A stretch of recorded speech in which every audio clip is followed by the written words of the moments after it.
ভালো আছেন সবাই আপনারা?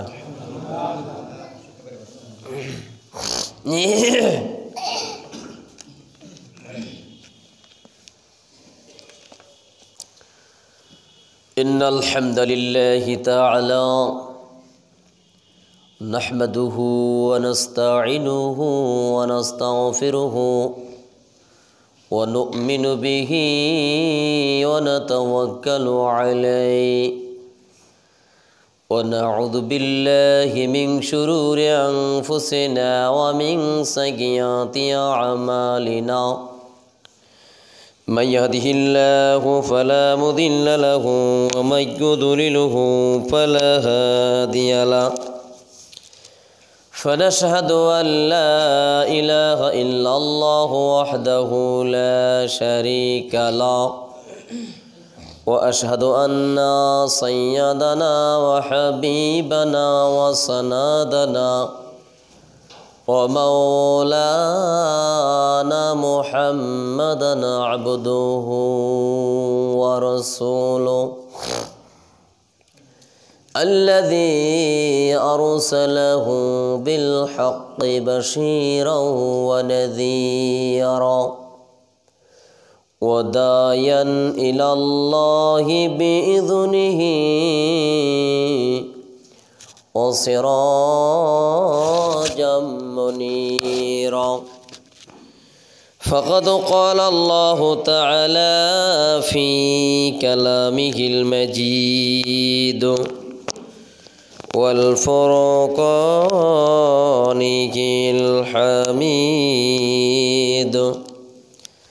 সকলে একটু জবান খুলে পড়ি আউযু বিল্লাহি মিনাশ শাইতানির রাজিম বিসমিল্লাহির রহমানির রহিম আলহামদুলিল্লাহি রাব্বিল আলামিন আর-রহমানির রহিম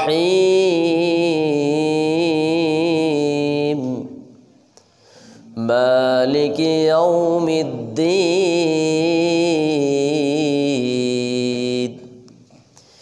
ইয়্যাকা না'বুদু ওয়া ইয়্যাকা নাস্তাঈন ইহদিনাস সিরাতাল মুস্তাকিম সিরাতাল লাযীনা আন'আমতা আলাইহিম গায়রিল মাগদুবি আলাইহিম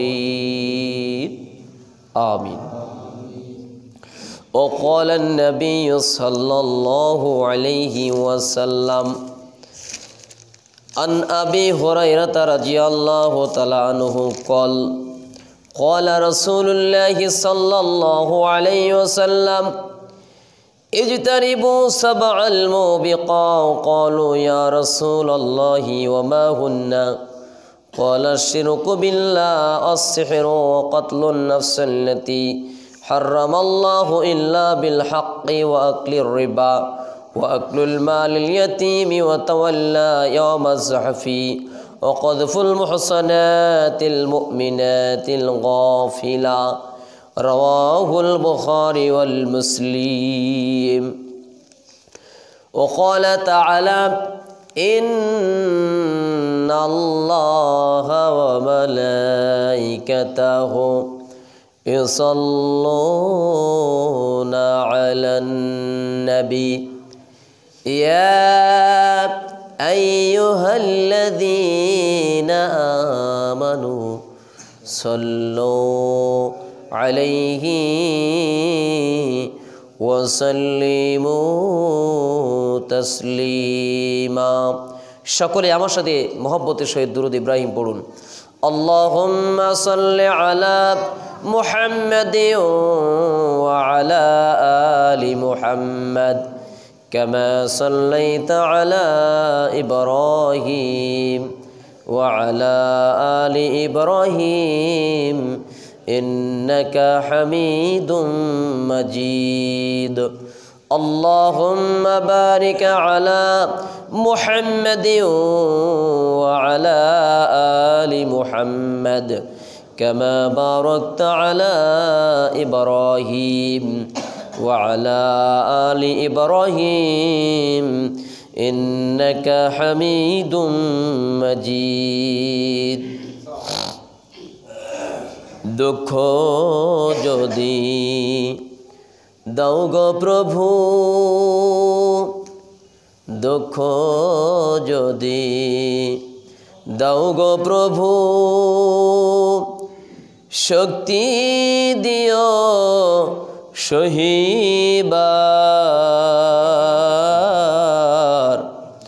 হৃদয়ে তারে কবুল করো কোরআন হাদিস বুঝিবার লা ইলাহা ইল্লাল্লাহ লা ইলাহা ইল্লাল্লাহ লা ইলাহা ইল্লাল্লাহ লা ইলাহা ইল্লাল্লাহ মুহাম্মাদুর রাসূলুল্লাহ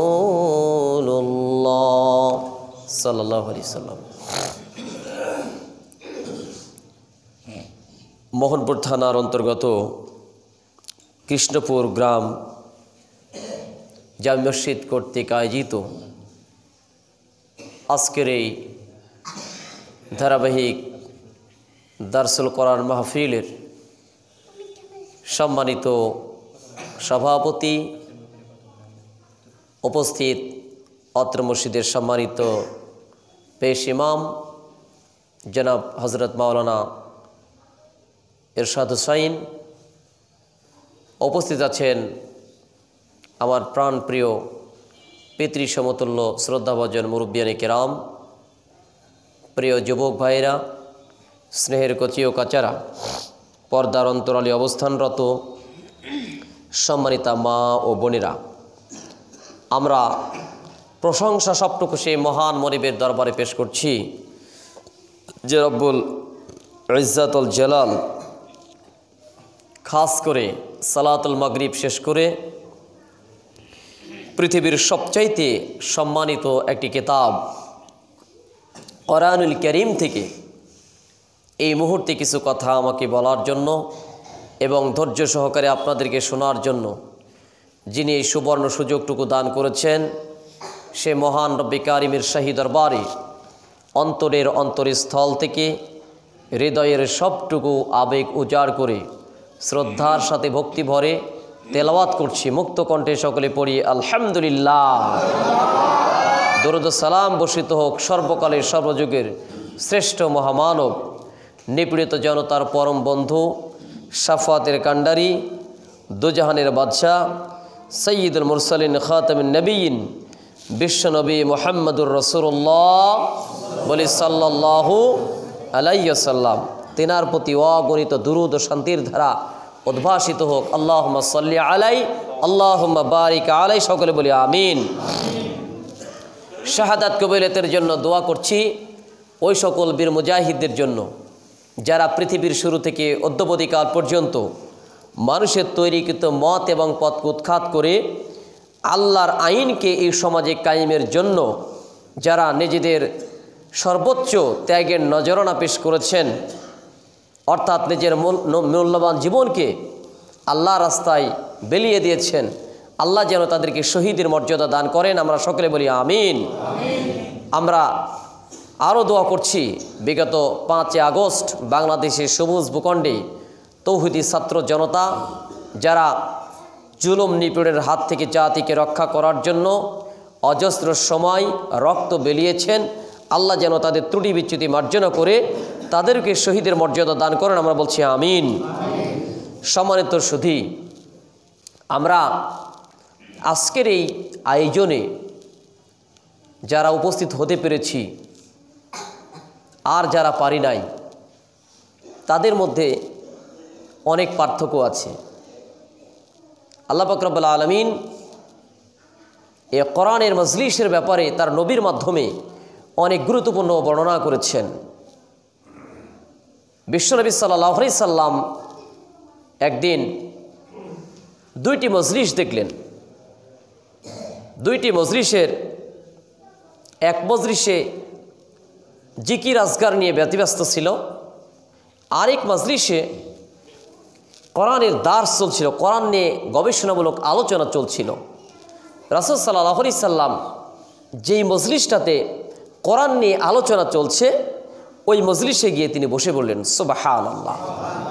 তাহলে বোঝা গেল জিকিরের মজলিস আর কোরআনের মজলিস গুরুত্ব কোনটার বেশি? কোরআনের মজলিসের। এই জন্য আজকের এই প্রোগ্রামে যারা উপস্থিত হতে পেরেছেন আপনাদের কল্যাণ, আপনাদের তাকদীর আল্লাহর পক্ষ থেকে আপনাদের মর্যাদা বর্ণনা করা হয়েছে। আসুন আমরা সেই বিষয়ে দু একটি কথা বলেই মূল বিষয়ের দিকে ফিরে যাব। বিশ্বনবী সাল্লাল্লাহু আলাইহি সাল্লাম বলছেন, মান খরাজা লিতালাবিল ইলমি ফাহুয়া ফি সাবিলিল্লাহি হাত্তা ইউরজিয়া। রাসূল বলছেন, কোনো ব্যক্তি যদি বাড়ি থেকে বের হয়, তলাবি মান খরাজা লিতালাবিল ইলমি, ইলম তলবের জন্য, জ্ঞান অর্জনের জন্য, দ্বীনের কথা শোনার জন্য, মান খরাজা লিতালাবিল ইলমি ফাহুয়া ফি সাবিলিল্লাহ হাত্তা ইউরজিয়া। যতক্ষণ পর্যন্ত ওই লোকগুলি ওই জায়গা থেকে ফিরে বাসায় না আসলো ততক্ষণ পর্যন্ত ফাহুয়া ফি সাবিলিল্লাহ, ওরা আল্লাহর জান্নাতের রাস্তায় সরাসরি বসে থাকলো। সুবহানাল্লাহ। তাহলে আজকের এই বসাটা, কোরআন শোনার জন্য এই আয়োজনে অংশগ্রহণ করাটা আমাদের জন্য এটা কল্যাণ না অকল্যাণ? তাহলে বসে আছি নিঃসন্দেহে আল্লাহর জান্নাতের রাস্তায়, আল্লাহর জান্নাতের আশায়। আল্লাহ আমাদের এই আশা পরিপূর্ণতা দান করুন, বলছে আমিন। প্রিয় ভাইরা আমার,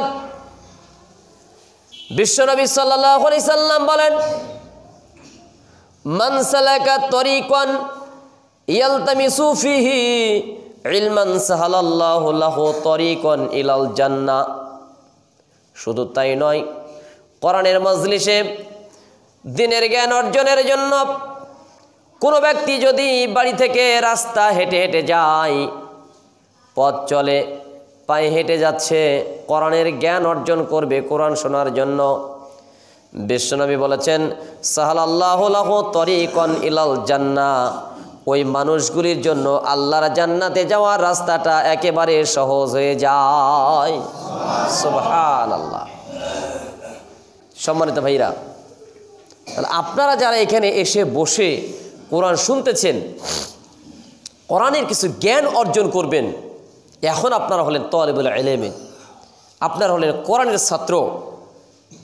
এই কোরআনের জ্ঞান অর্জন করার জন্য যে মানুষগুলি রাস্তা হেঁটে ওই জায়গা পর্যন্ত আসবে, নবীর ভাষণ হলো সাহালাল্লাহু, আল্লাহ সহজ করে দেন, সাহালাল্লাহু, তার জন্য সহজ করে দেন ওই জান্নাতে যাওয়ার রাস্তা। সুবহানাল্লাহ। প্রিয় ভাইরা আমার, শুধু তাই নয়, তিবরানী শরীফের গ্রন্থের মধ্যে এত সুন্দর কথা তুলে ধরলেন।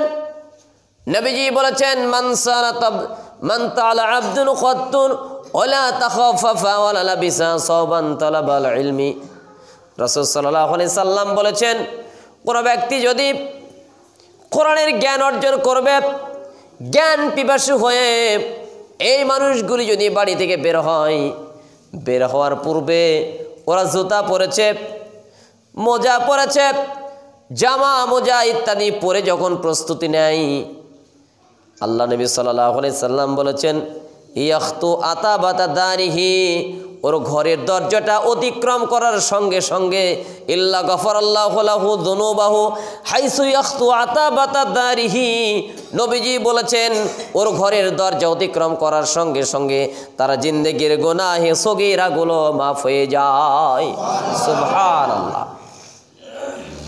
তাহলে কি বুঝতে পেরেছি আজকের এই মাহফিলের কি মর্যাদা, আজকের এই প্রোগ্রামের কি সম্মান? কি ইজ্জত, আপনারা যারা অ্যাটেন্ড করলেন, উপস্থিত হলেন, আপনাদের কি মর্যাদা। সম্মানিত ভাইরা, এই জন্য আল্লাহ পাক রব্বুল আলামিন বললেন, وَإِذَا قُرِئَ الْقُرْآنُ فَاسْتَمِعُوا لَهُ وَأَنصِتُوا। আল্লাহ বললেন, কোরআন যেখানে তেলাওয়াত হবে, কোরআন নিয়ে যখন আলোচনা হবে, ফাস্তামিউ, এই দুনিয়ার লোকেরা ওই জায়গাতে তোমরা কান লাগায়ে লাগায়ে মনোযোগের সাথে এটা শ্রবণ করবে। কার কথা? লাআল্লাকুম তুরহামুন। সুবহানাল্লাহ। আল্লাহ বললেন, কেন তুমি কান লাগায়ে শ্রবণ করবা? এই কারণে যেন কোরআন শ্রবণ করার জন্য তোমার মনটা বিমোহিত হয়ে যাবে। আর আমি আল্লাহ পাক রব্বুল আলামিন আরশে আজিম থেকে তোমাদের জন্য ওই জায়গাটাতে রহমত এবং বরকত আমি নাজিল করে দিব। কোন সুবহানাল্লাহ। সম্মানিত ভাইরা, তাহলে আমরা আজকের এই আয়োজনের মূল থিওরিটা আমরা বুঝে নিয়েছি যে যারা এই আয়োজনগুলিতে অংশগ্রহণ করবে, আল্লাহর পক্ষ থেকে এদের মর্যাদা কম না বেশি? নিঃসন্দেহে বেশি। তাহলে এই আয়োজন যারা মেকানিজম করেন, যারা এই আয়োজনে অংশগ্রহণ করেন, যারা এই আয়োজনকে সুন্দরভাবে পরিচালনা করতে সহযোগিতা করেন, তাদের মর্যাদা কম না বেশি? তাদেরও মর্যাদা বেশি। কারণ যারা এই আয়োজন করবে মানুষদেরকে শোনানোর জন্য, তাদের সম্মান ইজ্জত যত দিন পর্যন্ত এই আয়োজন চলতে থাকবে, এই মানুষগুলি কবরের দরজায় চলে যাবে, ওদের জন্য আল্লাহ পাক রব্বুল আলামিন সাদাকাতুল জারিয়ার সওয়াব ফ্ল্যাগ জিলোট করে ওদের আমলনামায় দিয়ে দিবেন। কোন সুবহানাল্লাহ। তাহলে এই আয়োজনগুলিতে সহযোগিতা করার দরকার আছে না নাই? সম্মানিত ভাইরা, আমরা সহযোগিতা করবো তো ইনশাআল্লাহ। যাক, আমরা আরও দিকে যাব না, ভূমিকায় কথা নিব না। আমরা তেলাওয়াত করছিলাম অত্যন্ত গুরুত্বপূর্ণ একটি সূরা, সুবহানাল্লাহ। এই সূরাটা আমরা জানি না, মুসলমানদের মধ্যে এই সংখ্যা খুবই কম, ঠিক না বেশি? ঠিক না ঠিক? জানি না এরকম লোক আছে, খুবই কম আছে। কোরআনুল কারীমের সূরা ফাতিহা জানি না, মুসলমানদের মধ্যে সংখ্যায় কম। তবে আগের মানুষ আর এখনকার মানুষ অনেক পার্থক্য, তাই না? এখন কিছুটা হলো মানুষ পরিবর্তন হচ্ছে, মানুষ বুঝতে শিখেছে। এই জন্য আমি আপনাদেরকে বলতে চাই, সূরাতুল ফাতিহা সম্পর্কে আপনারা অনেক ওয়াজ নসিহত শুনেছেন। তো আমরা অল্প অল্প করে সব আয়াতের কথা বলতে পারবো না, দু একটি আয়াত থেকে আমরা কথা বলবো ইনশাআল্লাহ। তো দু একটি আয়াত নিয়ে আমরা কথা বলবো। সূরাতুল ফাতিহা, ফাতিহা শব্দটা ফাতাহা ইফতাহু শব্দের আবিধানিক অর্থ হচ্ছে এক ফাতাহা, এক ফাতাহুন শব্দের আবিধানিক অর্থ হচ্ছে খোলা, আরেকটা হচ্ছে বিজয়, দুইটাই অর্থ আসে।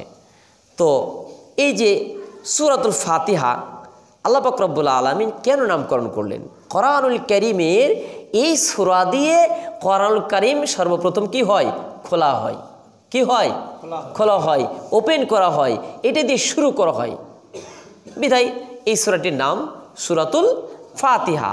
তাফসিরে কাশাফের মধ্যে এই সূরার আমি 25টা নাম পড়েছি। সুবহানাল্লাহ। কয়টা নাম? আমরা তো সূরা ফাতিহা নামই চিনি শুধু, তাই না? কিন্তু এই সূরার আরও 24টা নাম আছে। যেমন দুই একটা বলি আপনাদের মাঝে। এই সূরার আরও নাম আছে, আপনারা জানেন এই সূরাটার নাম আরও একটা হলো উম্মুল কোরআন। তার মানে কি? কোরআনের মা, কোরআনের জননী। এই সূরাটা কোরআনুল কারীমের জননী বলে ঘোষণা করা হয়েছে। আরেকটা নাম কি? সূরাতু সাবআ মাসানি। এই সূরাটার আয়াত সংখ্যা কত? 7টা। এই 7ম আয়াত বারবার তেলাওয়াত করা হয়। সূরাটার নাম হচ্ছে সাবআ মাসানি, সাবআ মাসানি। এরপরে আরেকটা নাম কি? এই সূরার আরও নাম আছে, যেমন সূরাতুশ শিফা। সূরাতুশ শিফা মানে কি? রোগ মুক্তির সূরা। কন্যা সুবহানাল্লাহ। এইভাবে সূরাতুল দোয়া, এটা একটি দোয়ার, মানে আপনার জীবনে কি চাওয়ার প্রয়োজন সবগুলি এই সূরার মধ্যে আছে না? আমরা বলছি যে আল্লাহর কাছে আমরা বলছি ইয়্যাকা না'বুদু ওয়া ইয়্যাকা নাস্তাঈন। আল্লাহ আমাকে, আমরা একমাত্র তোমারই গোলামি করি, তোমারই দাসত্ব করি, তোমারই সব কিছু করি। তারপরে তোমার কাছে আমরা সাহায্য প্রার্থনা করি, আমরা বলছি ইহদিনাস সিরাতাল মুস্তাকিম, সুতরাং আল্লাহ তুমি আমাদেরকে সরল সঠিক পথে প্রদর্শন করুন, বলি কি বলি না? তারপরে বলি এমন পথে প্রদর্শন করুন যেই পথ আপনার নিয়ামত প্রাপ্তদের জন্য আনআমতা আলাইহিম, যাদের প্রতি আপনার পক্ষ থেকে নিয়ামত রাজি বর্ষিত হয়েছে এমন ব্যক্তিদের পথে আমাদেরকে পরিচালিত করুন। ওই ব্যক্তিদের পথ নয় গায়রিল মাগদুবি আলাইহিম ওয়ালাদ-দাল্লিন, ওই ব্যক্তিদের পথ নয় যাদের প্রতি আপনার পক্ষ থেকে গজব আরোপিত হয়েছে। কন্যা সুবহানাল্লাহ। সম্মানিত ভাইরা, এই জন্য বলছিলাম এই কোরআনুল কারীমের এই সূরাটি এত সুন্দর একটি সূরা, যার মধ্যে আপনার সমস্ত বিষয়ের দোয়া বা প্রার্থনা লেখা হয়েছে। এই সূরাটার অত্যন্ত গুরুত্বপূর্ণ আরেকটা নাম হচ্ছে সূরাতুল হামদ। কন্যা সুবহানাল্লাহ। এই সূরার আরেকটা নাম হচ্ছে সূরাতুল হামদ, মানে প্রশংসার সূরা। তাহলে এই প্রশংসার কথা নিয়ে দু একটা কথা না বললেই নয়, আমরা একটু মনোযোগ দিব আলোচনায়। এদিক ওদিক হলে কিন্তু আলোচনার ব্যাঘাত সৃষ্টি হবে, আপনারাও বুঝবেন না আমি কি বোঝাতে চাচ্ছি, এটা আপনারা বুঝবেন না। সম্মানিত ভাইরা একটু মনোযোগ দেন। হামদ, হামদ মানে প্রশংসা, আল্লাহ প্রশংসা দিয়ে এই সূরাটা শুরু হয়েছে, ঠিক না? দেখেন আমাদের এলাকায় যখন কোনো এমপি মন্ত্রী আসে, মনে করেন মোহনপুর প্রপারে কোনো মন্ত্রী আসলো অথবা এমপি মহোদয় আসলো ধরে নেন, আসার পরে আপনারা কি করেন, ভালো একটা আয়োজন করেন, একটা মঞ্চ তৈরি করেন। এরপরে ওই মঞ্চের উপরে থাকে সব শ্রেণীর লোক থাকবে ওখানে মঞ্চে, বলেন এখানে নেতাগোছের যারা লোক অর্থাৎ বাছাইকৃত কিছু মানুষ ওই মঞ্চের উপরে থাকে, ঠিক না বা ঠিক? গণ্যমান্য ব্যক্তিবর্গ ওই জায়গাতে থাকে। এর মাঝে এই এত অঞ্চলের ওই এমপি মহোদয় বা মন্ত্রী সাহেব যখন আসে, মন্ত্রীর কাছে এলাকার কিছু চাওয়া বা পাওয়ার থাকে কি থাকে না? থাকে। এই যখন চাওয়া বা পাওয়ার থাকে তখন যে এলাকায় প্রোগ্রামটা হচ্ছে ওই এলাকার একজন নেতা, তিনিও গণ্যমান্যের মধ্যে অন্যতম একজন ব্যক্তি, তিনি তখন কি করেন, ওই বক্তৃতার সময় এমপি মহোদয়কে বা মন্ত্রী মহোদয়কে সামনে রেখে উনি বক্তৃতা দিচ্ছেন, আপনার আগমনের কারণে আমরা সুশোভিত হয়েছি, আপনার জন্য অমুক হয়েছে, আপনি তমুক হয়েছেন ইত্যাদি অনেক প্রশংসা তার করা হয় কি হয় না ভাইরা? হয় কি হয় না? নেতার সামনে প্রশংসা করে না? অনেক প্রশংসা করার পরে শেষে বলা হয়, সম্মানিত মন্ত্রী মহোদয়ের কাছে আমাদের আবেদন যে আমাদের অমুক গ্রামের অমুক এলাকায় এই রাস্তাটা আমাদের খুবই জরুরি প্রয়োজন, উনি যা করেছেন আমাদের জন্য অনেক কাজ করেছেন, তবে এই রাস্তাটা করে দিলে বা আমাদের এই উপকারটা করে দিলে তার এই কাজের পরিপূর্ণতা লাভ করবে। এই কথা বলি কি বলি না? তার মানে কি, প্রথমে আগে তাকে প্রশংসা করে তার মনটা বিগলিত করে নেওয়া হয়, তারপরে নিজের দাওয়া দাবি পেশ করা হয়, ঠিক না বা ঠিক? প্রিয় ভাইরা আমার, আল্লাহ পাক রব্বুল আলামিন কোরআনুল কারীমে সূরাতুল ফাতিহা দিয়ে তার প্রশংসার কথা বর্ণনা করেছেন। কোনো বান্দা যখন তার মনের আকুতিগুলি পেশ করবে, বান্দা সর্বপ্রথম রব্বে কারিমের প্রশংসা করবে, সুবহানাল্লাহ। তাহলে প্রশংসা করতে হবে কার? আল্লাহর। আল্লাহর প্রশংসার মাধ্যমে আপনি যদি আপনার মনের আকুতিটা পেশ করেন, খুশি হবেন কে? আল্লাহ। তাহলে আল্লাহকে খুশি করতে হলে আল্লাহর প্রশংসা করার দরকার আছে না নাই?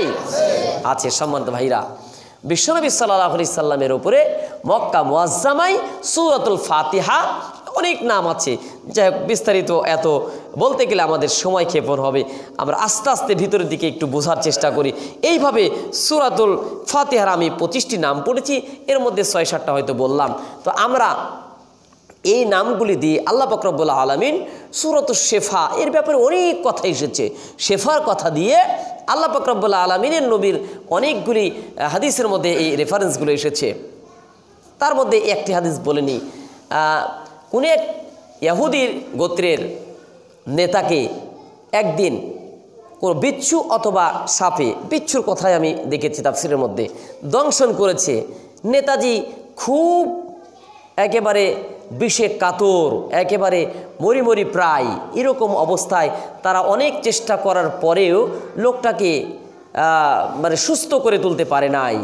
তাদের মনের মধ্যে একটা ভাব তৈরি হলো, তাদের মনে একটা এই কথাটা মাথায় আসলো যে মুহাম্মদ সাল্লাল্লাহু আলাইহি সাল্লামের সাহাবীদের কাছে নিয়ে চলো, নেতাকে নিয়ে গিয়ে কি করব, তার মাধ্যমে যদি তাদের মাধ্যমে যদি তাকে ফুঁক দিয়ে নেওয়া হয় তাহলে আমাদের এই নেতা সুস্থ হয়ে যাবে। সুবহানাল্লাহ বলবেন না? সম্মানিত ভাইরা, যখন লম্বা ঘটনা আমি সারসংক্ষেপ বলছি, এইটার উপরে রাসূলের সাহাবীরা অনেকগুলো শর্ত আরোপ করে প্রায় 30টার কথা এসেছে ছাগল, আবার কোথাও একটু বেশি এসেছে। তো রাসূলের এক সাহাবীর কাছে তাকে নিয়ে আসা হলো এবং বলা হলো যে আল্লাহ নবীর সাহাবী আমাদের এই নেতাকে বিচ্ছিয়ে দংশন করেছে, আপনি একটু ফুঁক দিয়ে দেন সে যেন সুস্থ হয়ে যায়।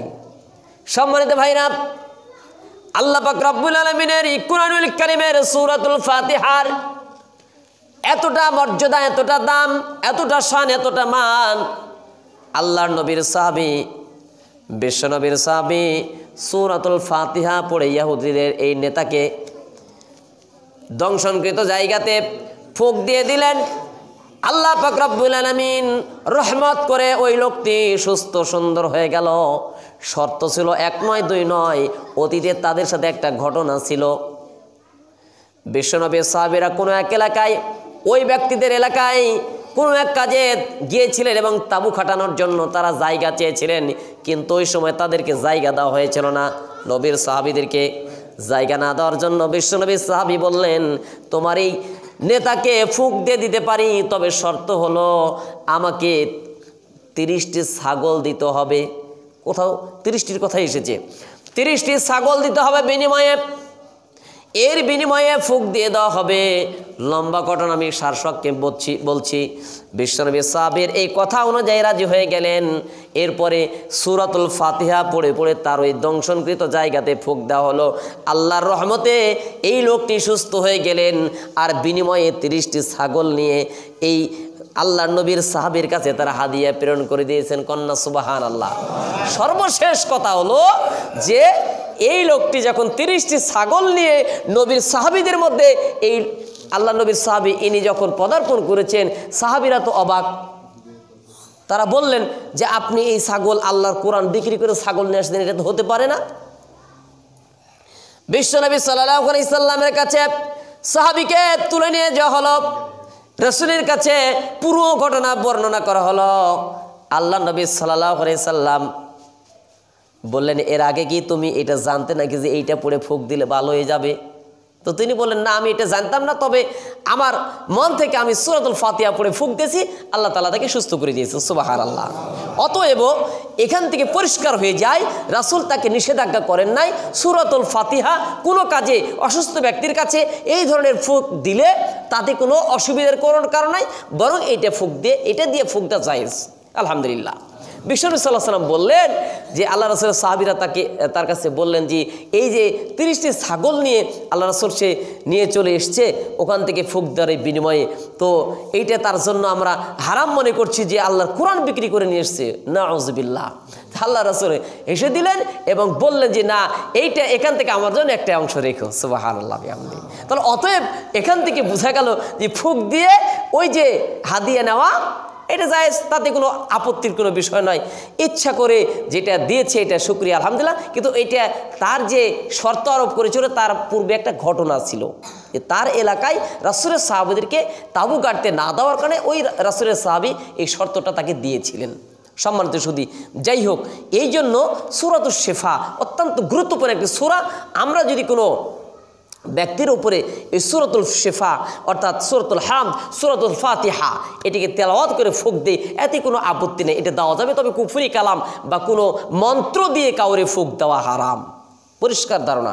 সম্মানিত ভাইরা, আসুন আল্লাহ রাসূল সাল্লাল্লাহু আলাইহি ওয়াসাল্লামের প্রতি যে সময় সূরাটি মক্কা মুআজ্জামায় নাজিল হয়েছিল, অত্যন্ত গুরুত্বপূর্ণ একটি বিষয়।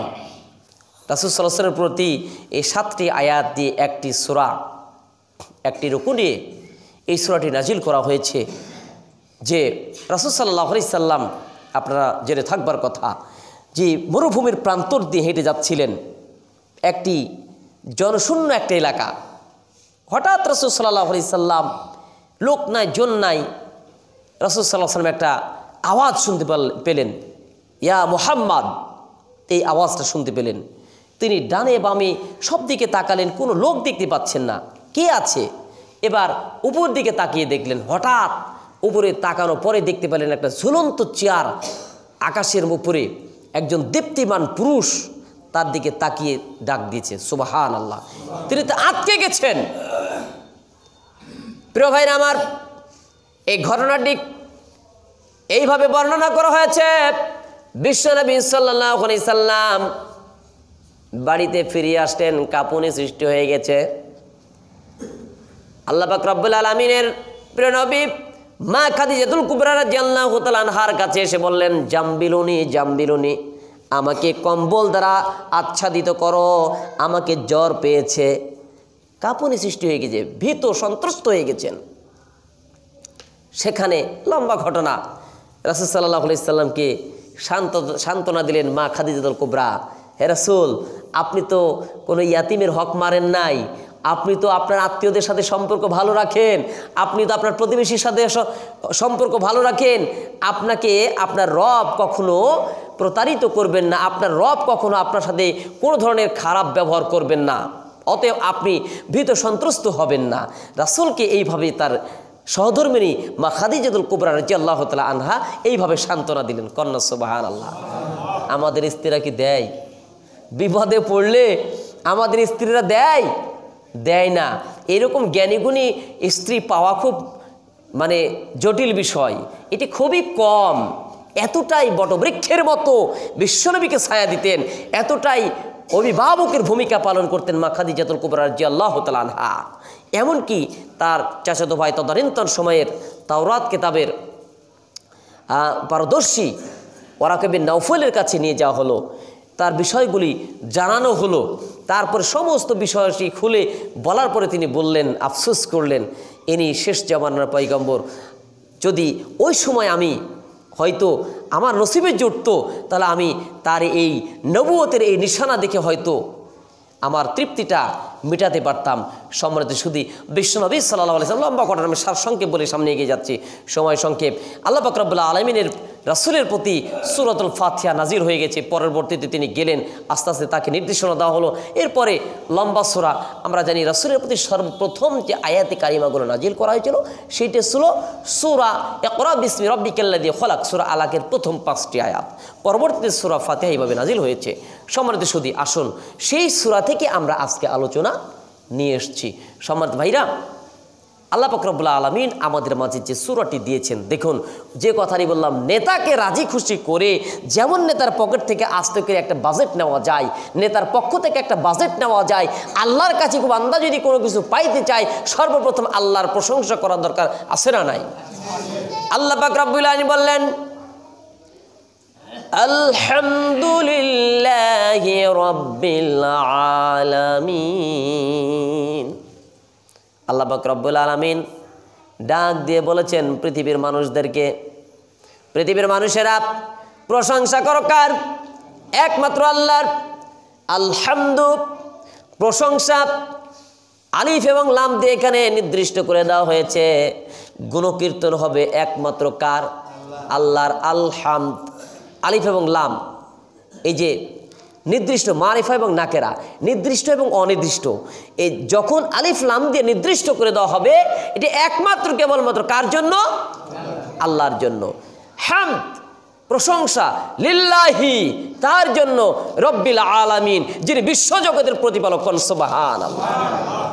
প্রশংসা কেবল হবে কার? আল্লাহ। আলহামদুলিল্লাহি রব্বিল আলামিন, প্রশংসা সবটুকু ওই মহান রবের, যিনি বিশ্বজগতের প্রতিপালক। সুবহানাল্লাহ। তাহলে প্রতিপালক হিসাবে কোনো ব্যক্তি যদি আল্লাহকে একমাত্র রব হিসাবে মেনে নিতে না পারে, তাহলে ওই লোকটার জীবন বৃথা।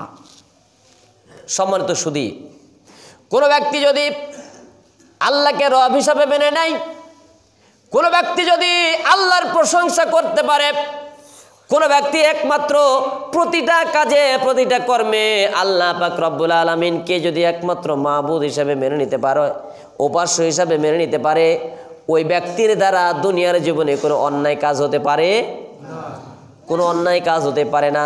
কারণ মাঠে যাবে, বাজারে যাবে, ব্যবসায় যাবে, কৃষিতে যাবে, চাকরিতে যাবে, যখন যে কাজে যাবে, প্রতিটি কাজে যদি আল্লাহকে রব হিসাবে মেনে নেয়, আল্লাহকে একমাত্র উপাস্য হিসাবে মেনে নিতে পারে, তাহলে ওই ব্যক্তির দ্বারা যখনই কোনো অন্যায় কাজ হতে যাবে তখনই তার মাথায় মগজে এটা কাজ করবে, প্রশংসা একমাত্র আল্লাহর, যিনি আমাকে সৃষ্টি করেছেন।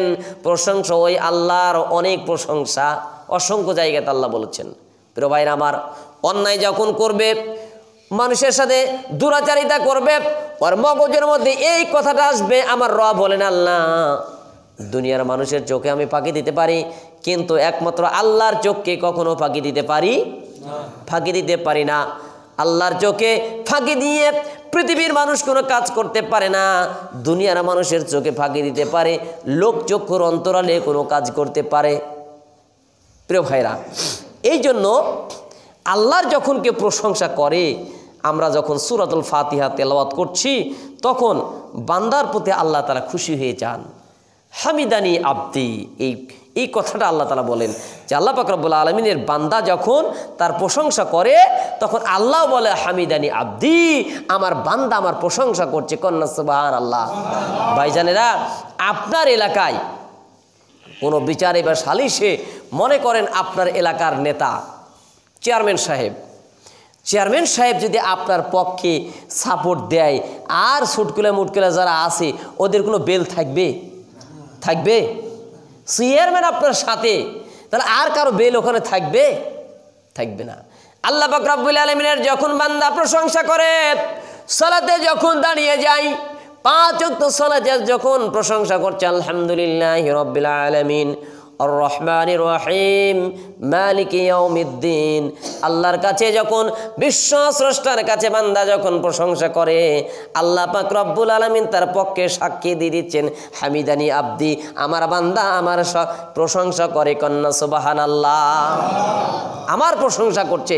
আল্লাহ যেখানে সাক্ষ্য দিবে, এই সাক্ষীর পরে আর কোনো বিচার চলবে না। তাহলে ওই আল্লাহকে রাজি খুশি করার দরকার আছে না নাই? প্রিয় ভাইরা আমার, ওই আল্লাহকে রাজি খুশি করতে গেলে দুনিয়ার জীবনে যত ধরনের জুলুম আছে, যত ধরনের অপরাধ আছে, ইসলাম গর্হিত যত কাজ আছে, এই কাজগুলি আমাদের জীবনে কি করা যাবে? করা যাবে না। সম্মানিত ভাইরা আমার, যদি আপনার জীবনে এই ধরনের কোনো ইসলাম গর্হিত কাজ হতেই থাকে, চলতেই থাকে, আপনাকে বুঝে নিতে হবে আপনার প্রশংসা আল্লাহর দরবারে কবুল হয় নাই। এই জন্য অপরাধ যদি আপনি করতেই থাকেন, আপনি যদি এইভাবে চলতেই থাকেন, আপনার এই অপরাধের জন্য আল্লাহর দরবারে আপনি ধরাশয়ী হয়ে যাবেন, কুফরির মধ্যে পড়ে যাবেন। আর এই কুফরি করে এই জীবন যদি আপনার পরকালে পাড়ি জমান, ওই অবস্থায় যদি মৃত্যুবরণ করেন, আপনার জন্য খুব খারাপ একটা পরিস্থিতি হয়ে যাবে। আল্লাহ পাক রব্বুল আলামিন বললেন, বান্দা যখন আমার প্রশংসা করবে, আমি তার সাক্ষ্য দিলাম, হামিদানি আব্দি, আমার বান্দা আমার প্রশংসা করেছে। পক্ষান্তরে যারা প্রশংসা করলো না, প্রশংসার ধারে পাশে আসলো না, বিপরীত ওরা কুফরি করলো, আমার নবীর আদর্শের বাইরে জীবন যাপন করলো, আমি রব্বুল আলামিন কোরআনুল কারীম দিয়ে জানিয়ে দিলাম, ও পৃথিবীর মানুষ শোনো, ইন্নাল্লাযীনা কাফারু ওয়া মাতু ওয়া হুম কুফফার। বলেন আল্লাহু আকবার। আল্লাহ বলেন, নিশ্চয় যারা কুফরি করলো, প্রশংসা বাদ দিয়ে কুফরি করলো, বিপরীতমুখী হলো, আমি রব্বুল আলামিন জানাই দিলাম, নিশ্চয় যারা কুফরি করলো, ওয়া মাতু, এবং ওই কুফরি করা অবস্থায় মৃত্যুবরণ করলো, ওয়া হুম কুফফারুন, কুফরি করা অবস্থায় এরা মৃত্যু মুখে পতিত হলো, পরকালে ওরা পাড়ি জমালো। আল্লাহ বললেন, ফালাই ইউকবালা মিন আহাদিহিম মিলউল আরদি যাহাবা। আল্লাহ বলেন, ও পৃথিবীর মানুষ শোনো, আমি রব্বুল আলামিন জানাই দিলাম, আমার প্রশংসা বাদ দিয়ে যারা কুফরি করলো, ওই কুফরি অবস্থায় মৃত্যুবরণ করলো, ঈমান নসিবে জুটলো না, না জুটে ওরা ওই অবস্থায় মৃত্যুবরণ করলো, আমি রব্বুল আলামিন জানাই দিলাম, ওরা দুনিয়ার বুক থেকে পরকালে যখন পাড়ি জমালো, কিয়ামতের কঠিন দিনে যখন বিচার শুরু হয়ে গেল, বিচার কার্য শুরু হয়ে গেল, ওই মানুষগুলি আল্লাহর কাছে এবার মাপ চাওয়ার জন্য, পরিত্রাণ পাওয়ার জন্য অনেক পায়তারা করবে। আল্লাহ বললেন, ফালাই ইউকবালা মিন আহাদিহিম মিলউল আরদি যাহাবা। আল্লাহ বলছেন এই মানুষগুলি দুনিয়ার জীবন থেকে প্রশংসার বদলে ওরা আল্লাহর অকৃতজ্ঞ বান্দায় পরিণত হলো, কুফরি করলো। কুফরি করতে করতে ওরা মৃত্যুবরণ করলো কুফরির অবস্থায়। আর মৃত্যুবরণ করার পর যখন ওদের হিসাব নিকাশ শুরু হয়ে যাবে, ওরা যখন আল্লাহর দিনটাকে অবাধ্য অবস্থায় এই দুনিয়ার জীবন থেকে ওরা পরপালে পাড়ি জমিয়েছে, এবার আল্লাহর কাছ থেকে মুক্তি পাওয়ার জন্য ওরা একটা কাজ করবে। কি? মিলউল আরদি যাহাবা। আল্লাহ বলছেন এই পৃথিবীর সমপরিমাণ স্বর্ণ দিয়ে আল্লাহর কাছে ওরা কি করবে? মুক্তি পাওয়ার জন্য চেষ্টা করবে। ওয়ালা বিফতাদা বিহি। ওরা পৃথিবীর পরিপূর্ণ স্বর্ণ দিয়ে আল্লাহর কাছ থেকে যদি মুক্তি পাওয়ার জন্য চেষ্টা করে, আল্লাহ বলছেন ফালা ইউকবালা, কখনো এইটা তাদের পক্ষ থেকে কবুল করা হবে না, কবুল করা হবে না। সম্মানিত ভাইরা, এই জন্য শয়নে চেতনে যার যখন যে সময় যখন সুযোগ আসবে প্রশংসা করতে হবে একমাত্র আল্লাহর প্রশংসার মাধ্যমে আপনি আমি যদি একজন সাচ্চা ইমানদার হয়ে দুনিয়ার বুক থেকে বিদায় নিতে পারি, আল্লাহ পাক রব্বুল আলামিন আমাদের প্রতি রাজি এবং খুশি হয়ে যাবেন। রাদিয়াল্লাহু আনহুম ওয়া রাদু আন যালিকা লিমান খাশিয়া রাব্বা। এই প্রশংসাকারী বান্দা যখন আল্লাহর পক্ষ থেকে নিয়ামতপূর্ণ জান্নাত পাবে, আর এই জান্নাত পাওয়ার জন্য আল্লাহর উপরে এই বান্দারা খুশি হয়ে যাবেন, আর আল্লাহ পাক রব্বুল আলামিন বান্দার প্রতি রাজি হয়ে যাবেন। কন্যা সুবহানাল্লাহ। সম্মানিত ভাইরা, কারণ ওরা আল্লাহর ভয়ে আল্লাহর দুনিয়াতে আল্লাহর প্রশংসা করেছে, তাকে রাজি খুশি করার জন্য যত যা কাজ সবগুলি করেছে। এই জন্য আল্লাহ তাদের প্রতি রাজি হবেন, বান্দাও তাদের প্রতি খুশি হবেন, বান্দাও তার উপর খুশি হবেন। উভয় উভয়ের পক্ষে খুশি হয়ে সুমহান জান্নাতের ওই নিয়ামতপূর্ণ নাজ নিয়ামতে তারা পরিপূর্ণ হয়ে সুন্দর একটা জীবনযাপন করার সুযোগ পেয়ে যাবেন। কন্যা সুবহানাল্লাহ। প্রিয় ভাইরা, তাহলে প্রশংসা আমরা করব কার? আল্লাহর। অন্য কারো প্রশংসা করা যাবে না। যদি আমার নেতা আসে, যদি আমার গুরু বাবা আসে, যদি আমার কোনো ধরনের আদর্শের প্রতীক আসে, কারো আমরা প্রশংসা করব না। করব কার? একমাত্র কেবলমাত্র শুধুমাত্র প্রশংসা করতে হবে আল্লাহর। প্রিয় ভাইরা আমার, শুনে নেন, আল্লাহ পাক রব্বুল আলামিন এদের বিপরীতের কথাগুলি বলেছেন। প্রশংসা না করে যদি তুমি কবরের জগতে চলে যাও, প্রশংসা না করে আল্লাহর রেজামন্দের হাসিল করে না করে যদি তুমি কুফরি অবস্থায় কবরে চলে যাও, তোমার জন্য স্বর্ণ রৌপ্য নয়, দুনিয়া সহ দুনিয়ার মধ্যে যা কিছু আছে সম পরিমাণ সম্পদ দিয়েও যদি রব্বে কারিমের কাছে মাপ পাইতে চাও, তবু আল্লাহর পক্ষ থেকে কোনো মাফ করা হবে না। আল্লাহ পাক রব্বুল আলামিন কোরআনুল কারীমের 5 নম্বর সূরাতুল মাইদা 36 নম্বর আয়াতের মধ্যে আল্লাহ এই কথা বললেন। আল্লাহ বললেন, ইন্নাল্লাযীনা কাফারু লাউ আন্না লাহুম মা ফিল আরদি জামিআ। আল্লাহ বলছেন, নিশ্চয় যারা কুফরি করে, প্রশংসা বাদ দিয়ে কি করে?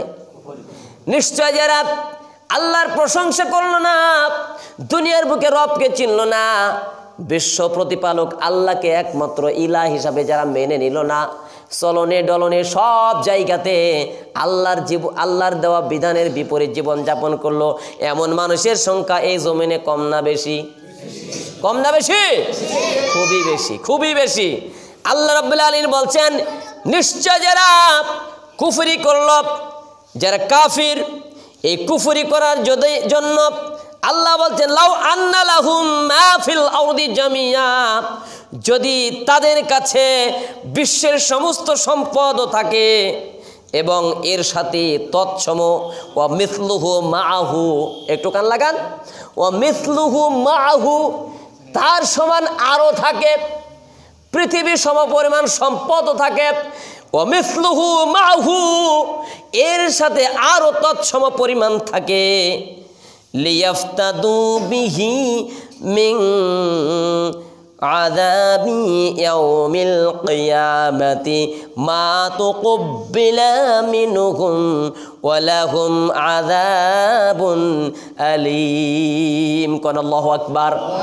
সম্মানিত ভাইরা, আল্লাহ বলছেন প্রশংসা বাদ দিয়ে আমি আল্লাহ আমাকে রব মানা বাদ দিয়ে যদি তুমি তোমার খেয়াল চলো, তুমি যদি কুফরির লাইনটা গ্রহণ করো, আমি রব্বুল আলামিন জানাই দিলাম এমন একটা সময় আসবে যে সময় কাফির অবস্থায় মৃত্যুবরণ করেছো, এই মৃত্যুবরণ করার জন্য আল্লাহর কাছ থেকে মাপ পাওয়ার জন্য পৃথিবী সহ পৃথিবীর মধ্যে যত সম্পদ আছে এই সম্পদ তার সাথে আরো সম্পদ, খেয়াল করেন, তার সাথে আরো সম্পদ সব কিছু দিয়ে যদি বিনিময় হলো, এইগুলির বিনিময়ে কিয়ামতের শাস্তি থেকে মুক্তি পেতে চাই, আল্লাহ বলছেন লিয়াফতাদু বিহি মিন আযাবি ইয়াউমিল কিয়ামাহ, কিয়ামতের দিবসে যদি আযাব থেকে নাজাত পাইতে চাও, মা তুকব্বিলা, তবুও কবুল করা হবে না, মিনহুম, সেখান থেকে, ওয়ালাহুম আযাবুন আলীম, বরং তাদের জন্য যন্ত্রণাদায়ক শাস্তির ব্যবস্থা করা হয়েছে। কন্যা নাউযুবিল্লাহ। প্রিয় ভাইরা, তাহলে প্রশংসা সব জায়গাতে করব কার? আল্লাহর। দেখেন, আমরা কোরআনের কথা শোনার পরে বাইরে গেলে আর এর আমল থাকে না, এই আমল আর বাইরে গেলে থাকে না, সব পরিবর্তন হয়ে যায়, উল্টাপাল্টা হয়ে যায়। নামাজও পড়ি, এবার রোজাও রাখি, হজও করি, যাকাতও টুকটাক দেই, আবার সুন্দর সুযোগ আছে সুন্নাত রেখেছে, ভালো কিছু আমলও করে, কিন্তু ওই লোকটাকে যদি বলা হয় এই প্রশংসা আল্লাহর করতে হলে আল্লাহর জমিনে আল্লাহর এই দেওয়া জীবন বিধানটা এটা কায়েমের জন্য আপনাকে এই সংগ্রামে অংশগ্রহণ করতে হবে, তখন বলে না বাবা এইগুলো মসজিদে আসবো, নামাজ কালাম পড়বো, আমি সাধারণ মানুষ, আমার জন্য আবার এইগুলো কি করা লাগবে? ভাইজান, তাহলে আপনি এখনো ভুলের মধ্যে আছেন, আপনার জীবনটা বৃথা। আপনাকে আমি আল্লাহর কোরআন থেকে রেফারেন্স দিয়ে যাব। আল্লাহর প্রশংসা যদি করতে চান, এই সূরার আয়াতে বলা হয়েছে ইয়্যাকা না'বুদু ওয়া ইয়্যাকা নাস্তাঈন। আমি অতদূর যাব না, দুইটা আয়াতের কথা বলবো। আল্লাহর কাছে আপনি বলছেন আল্লাহ তোমারই গোলামি করি, তোমারই দাসত্ব করি, তোমার কাছে একমাত্র সাহায্য প্রার্থী হই, অন্য কারো কাছে না। আপনি গোলামি করছেন মসজিদের মধ্যে আল্লাহর, আর বাইরে গিয়ে আপনি মানুষের তৈরি করা আইনের পিছনে ঘুরে, মতাদর্শের পিছনে ঘুরে আপনার জীবনটাকে সম্পূর্ণ মুনাফিকের খাতায় দিয়ে দিলেন। কি করে হয় ভাইজান? কি করে হয়? এটা হয় না। গোলামি যদি আল্লাহর করতে হয় তাহলে সব ক্ষেত্রে আল্লাহর গোলামি করতে হবে, ঠিক না বা ঠিক? যেই কোরআনের আয়াত দিয়ে তেলাওয়াত করছেন 5 ওয়াক্ত সালাতে, ওই কোরআনের আয়াত যদি জমিনে প্রতিষ্ঠিত করা হয়, কল্যাণের কাজে সালাত আদায় করতেছেন, তাহলে ওই কোরআনের আয়াত যদি জমিনে প্রতিষ্ঠিত করার জন্য চেষ্টা করা হয়, তাহলে ওই জমিনে কল্যাণ হবে কি হবে না? তাহলে ওই কল্যাণ আমাদের করার দরকার আছে না নাই? নবী কি ওই কাজটা করেছিলেন কি করেন নাই? তা আপনি আমি খুব সাধু বাবা হয়ে গেছি, নবী যে কাজটা করলো ওই কাজ আপনার করা হবে না, আপনি কোন আল্লাহর ওলি হয়ে গেছেন বলেন তো? প্রিয় ভাইরা, খুব সতর্কতার সাথে জীবনটাকে একটা প্ল্যাটফর্মে নিয়ে আসতে হবে। প্ল্যাটফর্ম দুইটা, একটা জান্নাতের, কি ভাইজানরা উঠাউঠি করছেন কেন, সমস্যা? জি আচ্ছা, একটু কাছে কাছে আসেন তো, যারা আছেন একটু কাছে কাছে আসেন, ফাঁক রাখবেন না, একটু কাছাকাছি বসেন, ভালো লাগবে। আমি কি বোঝাতে যাচ্ছি একটু মনোযোগ দিয়ে শুনেন, একটু মনোযোগ দিয়ে শুনেন, ভালো লাগবে ইনশাআল্লাহ। আল্লাহ পাক রব্বুল আলামিন কোরআনুল কারীম দিয়ে মানুষদেরকে হেদায়েতের জন্য, গোটা জাতির হেদায়েতের জন্য এমন একটি কিতাব দিলেন, যেই কিতাবটা মানুষ যদি এটাকে অনুধাবনে নিয়ে আসতে পারে, তার ব্যক্তিগত জীবন, পারিবারিক জীবন, সামাজিক জীবন, রাজনৈতিক অঙ্গন, দেশের প্রতিটি জায়গাতে এই কোরআনের আইনকে বাস্তবায়ন করার জন্য চেষ্টা করে, তাহলে এই দেশে থাকবে না সুদ, এই দেশে থাকবে না ঘুষ, এই দেশে লাগবে না কোনো চাকরি নিতে টাকার পাহাড়, এই দেশে মানুষ দুর্নীতিমুক্ত একটি সমাজ কায়েম করতে পারবে। কথা ঠিক না ব্যাঠিক? কিন্তু আমরা ওইটা করতেছি ভাইরা। উদাহরণ নেন, আপনি পাশ্চাত্য বিশ্বের একেবারে আমাদের খুব সুপরিচিত একটি রাষ্ট্র আফগানিস্তানের ঘটনা তো আপনারা জানেন। যখন আফগানিস্তানের ইসলামের বিজয় হলো, তালেবানদের যখন বিজয় হলো, তখন পশ্চিমা বিশ্বরা বলছিল যে এরা না খেয়ে মরে যাবে। ঠিক না ঠিক? ওরা বলেছিল যে না খেয়ে অর্ধহারে অনাহারে এদের দিন যাবে, এদের অর্থনীতি ভেঙে চুরমার হয়ে যাবে। কিন্তু আল্লাহ পাক রব্বুল আলামিন বলছেন, যে দেশে আল্লাহর কোরআনের আইন বাস্তবায়ন করার জন্য ওই জনশক্তি চেষ্টা করে, কাজ করে, আমি রব্বুল আলামিন ওই দেশে আসমানের বরকতের দরজাগুলিকে ওপেন করে দিই। কোন সুবহানাল্লাহ। প্রিয় ভাইরা, ওই আফগানিস্তানের মাটিতে আফিম, এরপরে বিভিন্ন মাদক দ্রব্য চাষ হতো। সেই আফগানিস্তান থেকে এইগুলি শিকড় মূলোৎপাটন করে আজকে আল্লাহ পাক রব্বুল আলামিনের এই বান্দাগুলি আফগানিস্তানের জমিনে আজকে ডালিম ফলের চাষ করছে, তুলার চাষ করে কোটি কোটি ডলার তারা এই দেশের জন্য রাজস্ব খাতে তারা জমা করতেছে। কন্যা সুবহানাল্লাহ। আজকে তারা কোকো কোলার এগেনস্টে এই ডালিমের জুস সারা বিশ্বের বিভিন্ন দেশে রপ্তানি করছে, আর সেখান থেকে কোটি কোটি ডলার তারা আয় করছে। সুবহানাল্লাহ। এই বরকতের দরজা খুলে দেওয়ার মালিক কে? এই বরকতের দরজা খুলে দেওয়ার মালিক কে? আল্লাহ। সম্মানিত ভাইরা, এই জন্য প্রশংসা যদি আমার আল্লাহর থাকে, তাহলে সব জায়গাতে আল্লাহ বরকতের দরজা খুলে দিবেন। আপনি আমি গোলামি অন্য কারো করা যাবে না, গোলামি অন্য কারো করা যাবে না। আল্লাহর গোলামি করতে হবে, আল্লাহর দাসত্ব করতে হবে। এই চিন্তা যদি আপনার মনের মধ্যে আসে, তাহলে সাহায্য আসবে কার? আল্লাহর। আসেন, আল্লাহ পাক রব্বুল আলামিন বলেন, আলহামদুলিল্লাহি রাব্বিল আলামিন আর রহমানির রহিম। প্রিয় ভাইরা আমার, প্রশংসা ওই আল্লাহর যিনি বিশ্ব জগতের প্রতিপালক, ওই আল্লাহর জন্য সমস্ত প্রশংসা। আর তিনি কেমন কেমন স্রষ্টা, তিনি হলেন অতিশয় দয়ালু, পরম করুণাময় এমন আল্লাহ, যে আল্লাহ বৃষ্টি যখন বর্ষণ করে, একই জায়গায় জমিন মুসলমানের, একই জায়গায় জমিন কাফেরের, একই জায়গায় মুসলমানের, একই জায়গায় জমিন হিন্দুর, খ্রিস্টান, ইহুদি, নাসারার, এমন জমিন আছে না নাই? কিন্তু আল্লাহ যখন বৃষ্টি দেন, এই বৃষ্টি দেওয়ার সময় আল্লাহ বোধহয় বলেন মুসলমানের জমিনের উপর বৃষ্টি বর্ষণ হবে, আর অমুসলিমের জমিনের উপর বৃষ্টি বর্ষণ হবে না। এরকম বলে? এরকম হয়? হয় না। আল্লাহ কেন রহমান, কেন রহিম, কেন তিনি পরম করুণাময়, এইটা আপনাকে বুঝতে হবে। আল্লাহর নিয়ামতের শুকরিয়া আদায় করে শেষ হবে ভাইরা? শেষ হবে? শেষ হবে। কত অবিবেচজ্ঞ আমরা! ইস, আপনি শুকরিয়া কয়টার আদায় করবেন, কৃতজ্ঞতা কয়টার আদায় করবেন? তিনি কেন রহমান, তিনি কেন রহিম? সম্মানিত ভাইরা, আপনি আমি আমরা সকলে যে যেখানে আছি সেখান থেকে যদি আমরা সকলে মিলে আল্লাহ শুকরিয়া আদায় করি, আল্লাহর নিয়ামতের এই নিয়ামতের শুকরিয়া আদায় করে শেষ করতে পারা যাবে? পারা যাবে না। আল্লাহ পাক রব্বুল আলামিন যে কথাগুলি বলেছেন, সম্মানিত সুধী, যে দেখেন আপনার এই একটা ডান চোখের শুকরিয়া আদায় করেন তো ভাইজান। আল্লাহর দেওয়া এই নিয়ামতের ডান চোখ দিয়ে যা আমরা অবলোকন করি, এই ডান চোখের শুকরিয়া আদায় করেন। এই শুকরিয়া আদায় করে আপনি আমি শেষ করতে পারবো? পারবো না। একটা চোখ যে ভাইয়ের নাই, তিনি বুঝেন এর মজা। যার দুটোটা চোখ নাই, তিনি বুঝেন এই চোখের মূল্য কি। ঠিক না বা ঠিক? আল্লাহর যে নিয়ামত, তিনি করুণা করে, দয়া করে, রহমত করে আমাকে একটা পরিপূর্ণ মানবে তৈরি করেছেন, আমাকে একজন পরিপূর্ণ মানুষ হিসাবে এই পৃথিবীতে পাঠিয়েছেন। এটা আল্লাহ পাকের বড় নিয়ামত কিনা বলেন? এই নিয়ামতের শুকরিয়া আদায় করে শেষ করতে পারা যাবে না। সুতরাং আমি আপনাদেরকে বলতে চাই, আল্লাহ যে রহমান রহিম, এটা আপনি আমি ভাবতে পারবো না। তিনি এতটাই দয়ালু। তাফসিরে কাশফের মধ্যে এই রহমান এবং রহিম, এই দুইটা শব্দের বিশাল একটা অধ্যায় নিয়ে বর্ণনা করা হয়েছে। সেখানে এই কথাগুলো তুলে ধরা হয়েছে যে তিনি কেন রহমান এবং কেন রহিম। তিনি এই জন্য রহমান, তার দয়ার কোনো শেষ নাই। একই জায়গাতে মুসলমানের জমিন, ওই একই জায়গাতে অমুসলিমের জমিন, আসমান থেকে যখন বর্ষণ করা হচ্ছে, অনাবর্ত বৃষ্টি বর্ষণ করা হচ্ছে, আর এই বৃষ্টি বর্ষণের জন্য মুমিন যেমন সুবিধা পাচ্ছে, মুমিন তেমন সুবিধা পাচ্ছে।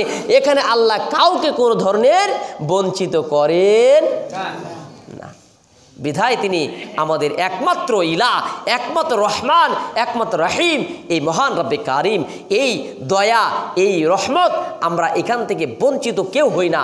প্রিয় ভাইরা, এবার আসেন, এই অক্সিজেন আমরা যা গ্রহণ করছি, কার্বন ডাই অক্সাইড যা আমরা ছেড়ে দিচ্ছি, আপনি কি চিন্তা করেছেন একবার ভাইজান, যে স্ট্রোক করছে একজন মানুষ, সেই স্ট্রোক করার কারণে তার হৃদযন্ত্রের ক্রিয়া বন্ধ হয়ে যাচ্ছে, কয়েক সেকেন্ডের জন্য বন্ধ হলে আবার যদি আল্লাহ তাআলা ওই অক্সিজেনটা আবার যদি তাকে চালু করে না দেন, তার হৃদযন্ত্রের ক্রিয়াটা যদি সচল করে না দেন, তার হার্টটাকে যদি কে সচল করে না দেন, সে কি আর বেঁচে থাকতে পারবে? পারবে না। দেখেন এটি কি কত বড় নিয়ামত। এই নিয়ামতের শুকরিয়া আদায় করে বান্দা যদি আল্লাহর কাছে 24 ঘন্টা সিজদাবনত থাকে, এইটা কি এই শুকরিয়া আদায় করে শেষ হবে? সম্মানিত ভাইরা, এই জন্য আসুন আপনার আমার জীবনটাকে একটু পরিবর্তন করি, ঢেলে সাজাই, একটু ঢেলে সাজাই।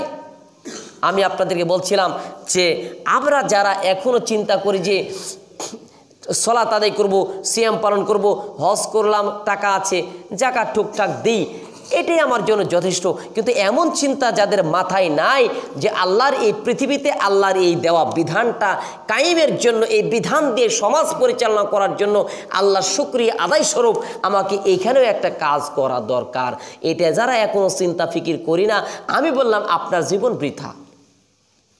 কারণ হলো আপনাকে আমি দলিল দিয়ে যাব, আপনি সালাত সিয়াম হজ যাকাত করার পরেও আপনাকে জাহান্নামে যেতে হবে।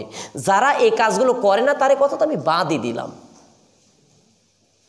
আল্লাহর দেওয়া বিধানটাকে আল্লাহর শুকরিয়া আদায় করে তিনি যে রব, একমাত্র ইলাহ হিসাবে তাকে মেনে নিয়ে এই জমিনে আল্লাহর এই বিধানটাকে কায়েম করার জন্য যদি আপনার চিন্তা ফিকির না হয়, তাহলে আপনার জীবন বৃথা, আপনি জাহান্নামে যাবেন। তার জ্বলন্ত প্রমাণ আমি আপনাকে দিয়ে যাব।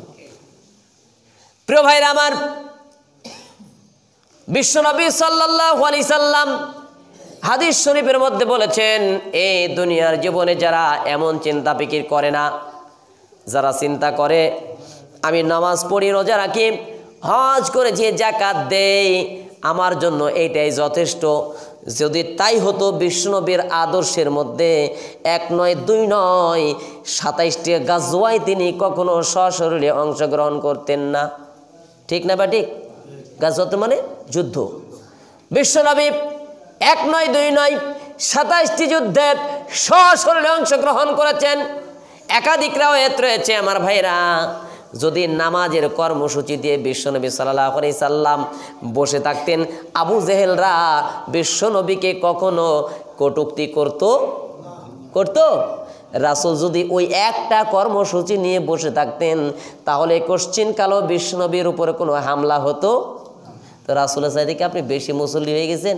রাসূলের চাইতে বেশি তাকওয়াবান হয়ে গেছেন? না আমরা হয়েছি? রাসূলের চাইতে বেশি তাকওয়াবান হতে পারবো ভাইরা? না।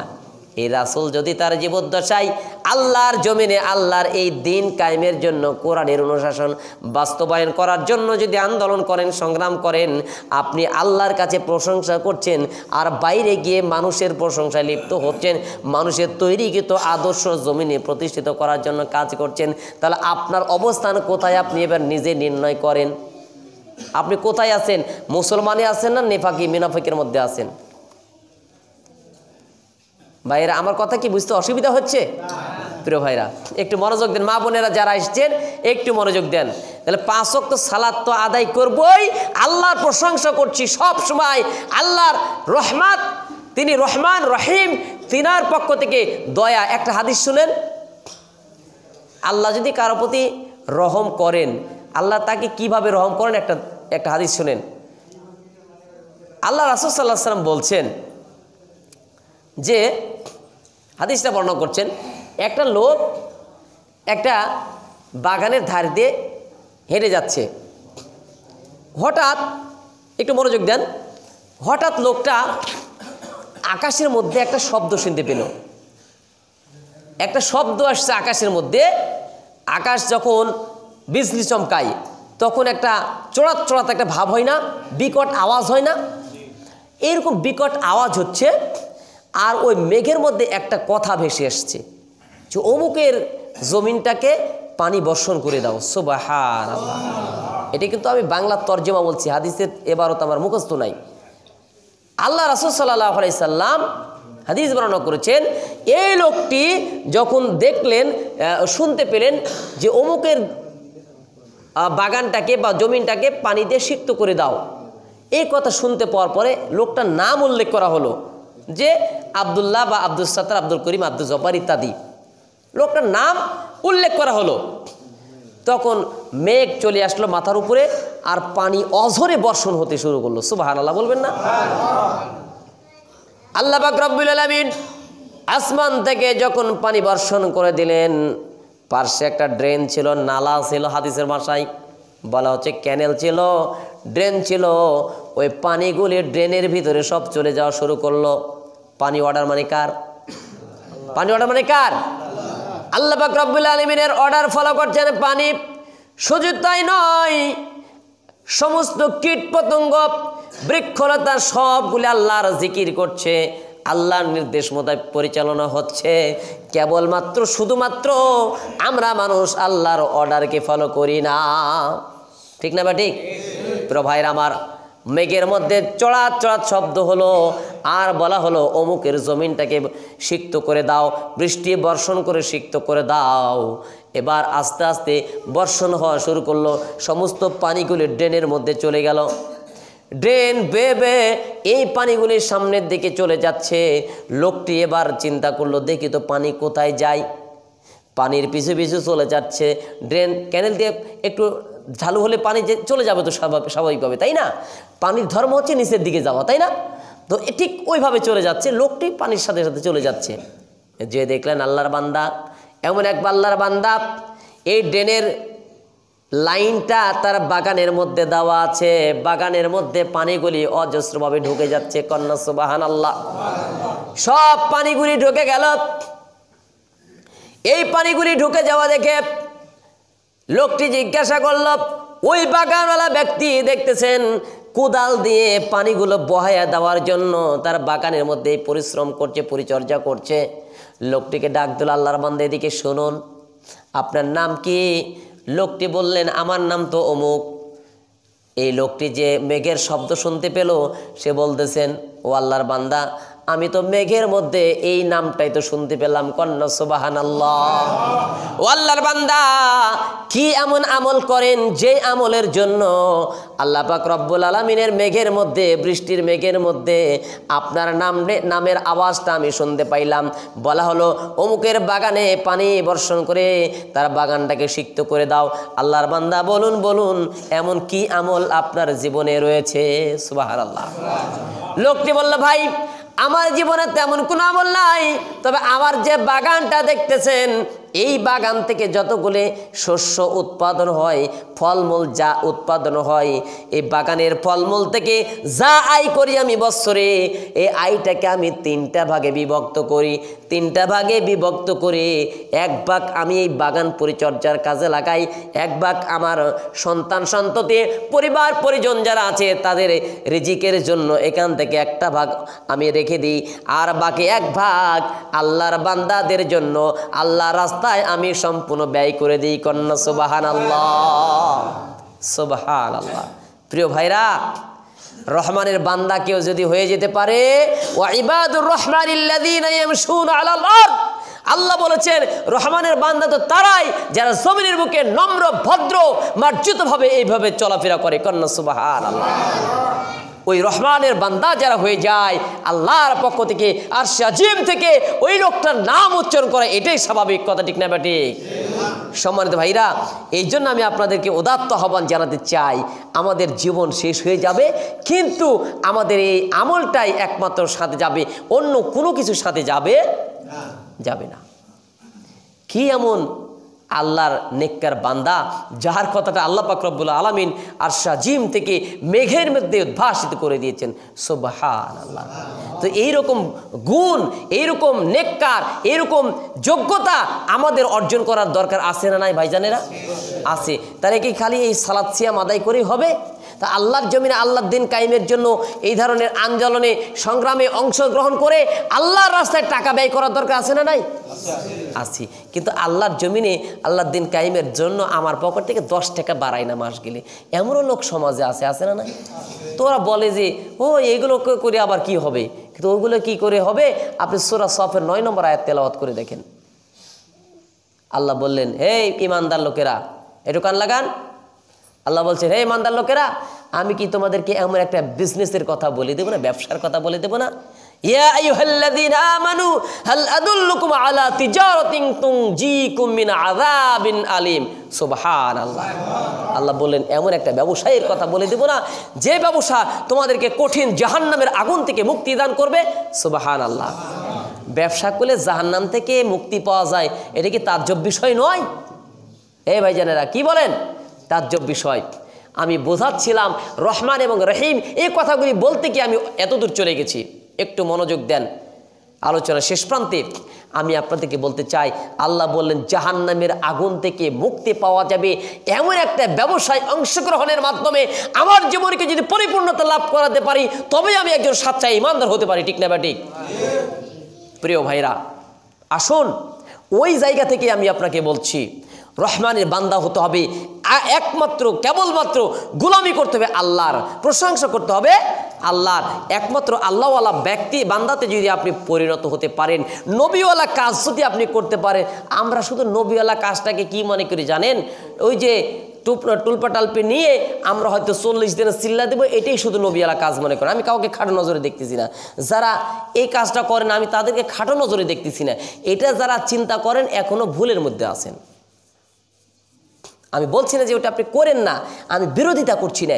আমি বলছি নবীওয়ালা কাজ ভাইজান এইটা নয়। নবীওয়ালা কাজ যদি ওইটা হইতো তাহলে মসজিদে আপনাকে জায়গা দিত না, মসজিদে আপনাকে জায়গা দিত না। আপনি করছেন একটা দাওয়াতের মেহনত, আলহামদুলিল্লাহ ভালো, এটা আমি বিরোধিতা করছি না। দাওয়াতের মেহনত করছেন, কিন্তু কোন দাওয়াত নবী দিলেন? কোন কালেমার দাওয়াত নবী দিলেন আর কোন কালেমার দাওয়াত আমি দিচ্ছি? যে কালেমার দাওয়াত দেওয়ার কারণে আমার দাওয়াতের মধ্যে কোনো প্রভাব সৃষ্টি হয় না। ঠিক না ঠিক? নবী যখন দাওয়াত দিয়েছেন ওই দাওয়াতের মধ্যে একটা প্রভাব সৃষ্টি হয়েছিল কি হয় নাই? হয় নাই। কালেমার দাওয়াত রাসূল দেওয়ার সাথে সাথে কাফের বেঈমানদের শরীরে টকবক করে ওদের রক্ত জ্বালা পোড়া হয়ে গেছে। ঠিক না ঠিক? কারণ ওরা বুঝেছিল, কালেমার দাওয়াতটা ওরা বুঝেছিল। বোঝার কারণেই নবীর উপর ওরা খড়গহস্ত হয়েছিল। ঠিক না? ওরা বুঝেছিল আব্দুল্লাহর পুত্র মুহাম্মদ বলেন সাল্লাল্লাহু আলাইহি সাল্লাম যে দাওয়াতটা আমাদের মাঝে দিচ্ছে, এইটা যদি প্রতিষ্ঠিত হয়ে যায়, যেই চেয়ারে বসে আমরা সমাজকে পরিচালনা করি, ওই চেয়ারটা আস্তে করে আমাদের পিছ থেকে সরে বুঝে গেছে।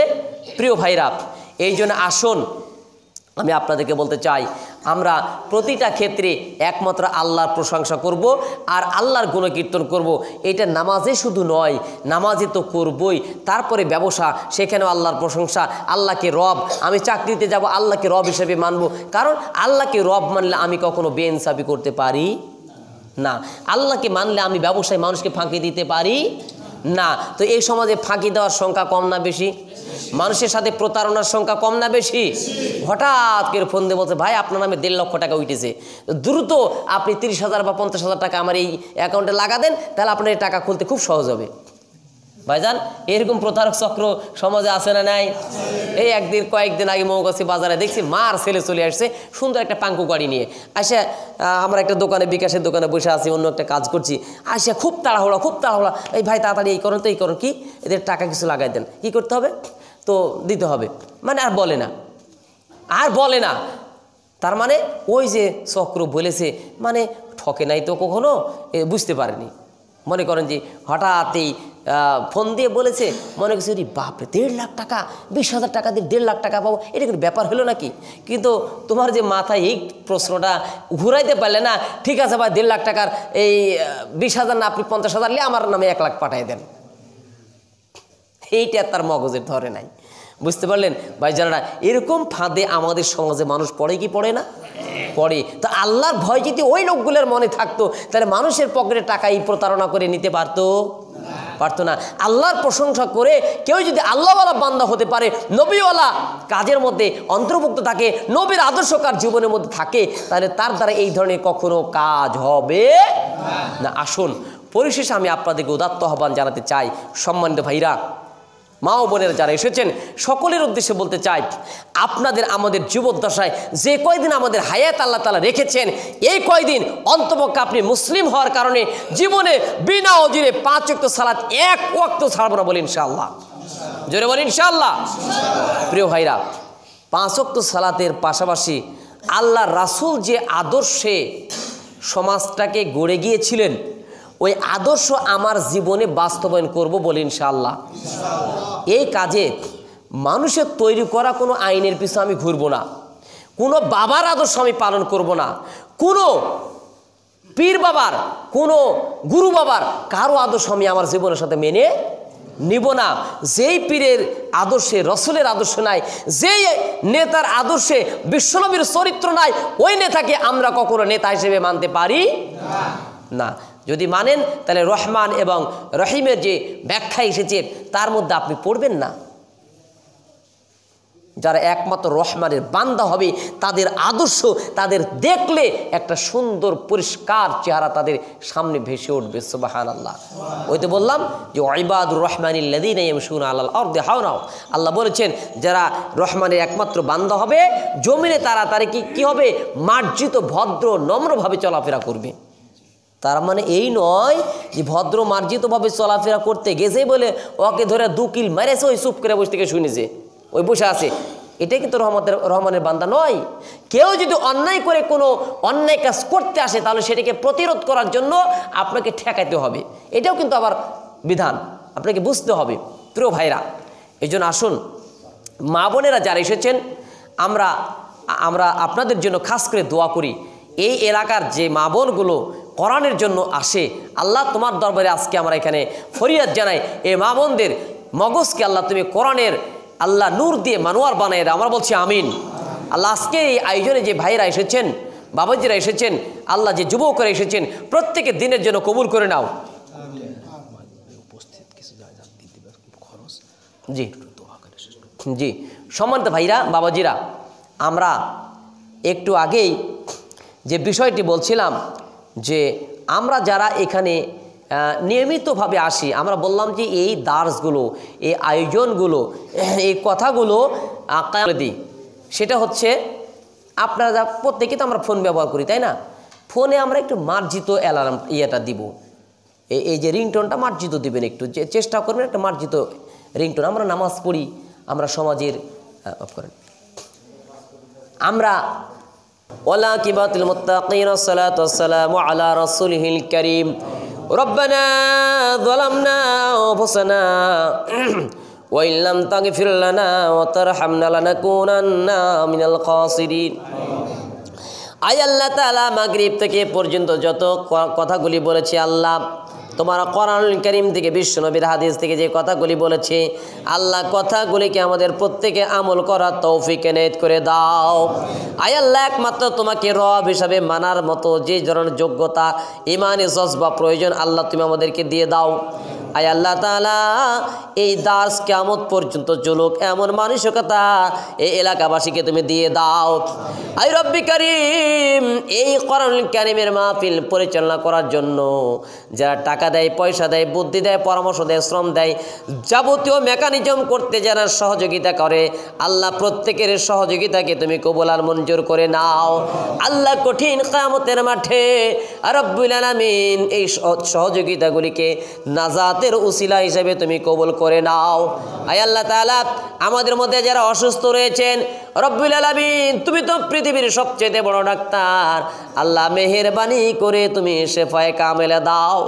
আয় আল্লাহ তাআলা, আমাদের মধ্যে যে সকল ব্যক্তিরা, আর রব্বুল আলামিনের মা বোনেরা যারা এসেছে, আল্লাহ যাদের স্বামীর সংসারে অসচ্ছলতা রয়েছে, আল্লাহ বিভিন্ন সমস্যা রয়েছে, সব সমস্যার তুমি সমাধান করে দাও। আল্লাহ আমার মা বোনদেরকে তুমি নেককার বানায় দাও। আল্লাহ তুমি তাদেরকে দুনিয়াবি জিন্দেগিতে দিন ইসলাম পর্দানিসীন হয়ে জীবন পরিচালনা করা তৌফিক এনায়েত করে দাও। রব্বুল আলামিন, আমার সামনে অনেক যুবকেরা আছে, আল্লাহ এই যুবকদেরকে আল্লাহ হযরত উমরের মতো তুমি কবুল করে দাও আল্লাহ। আল্লাহ আমার বাবার বয়সে অনেক মানুষ আছে, এ রব্বুল আলামিন তাদের নেক হায়াত দারাজ করে দাও আল্লাহ গো। আমাদের এই গ্রামের অত্র গ্রামের অনেক মানুষ আজকে কবরের সাথী হয়ে গেছেন, আয় রব্বুল আলামিন তাদের কবরকে তুমি জান্নাতের সঙ্গে সংযোগ তৈরি করে দাও। আয় আল্লাহ তাআলা যারা অসুস্থ হয়ে পড়ে আছে আল্লাহ তুমি তাদেরকে শেফায়ে কামেলা দাও আল্লাহ। যারা সার্বিকভাবে সহযোগিতা করলো এই মসজিদের ইমাম মুয়াজ্জিন সহ আল্লাহ প্রত্যেকে তুমি নেক হায়াত দারাজ করে দাও আল্লাহ। তুমি তাদেরকে ইলমে তারাক্কি দিয়ে দাও আল্লাহ। তাকাব্বাল মিন্না ইন্নাকা আনতাস সামিউল আলিম ওয়া তুব আলাইনা ইন্নাকা আনতাত তাওয়াবুর রহিম। সুবহান রাব্বিকা রাব্বিল ইজ্জাতি আম্মা ইয়াসিফুন ওয়া সালামুন আলাল মুরসালিন ওয়া জাআল আখির কালামিনা ইনদাল মাউতি লা ইলাহা ইল্লাল্লাহু মুহাম্মাদুর রাসূলুল্লাহ। আসসালামু আলাইকুম ওয়া রাহমাতুল্লাহ।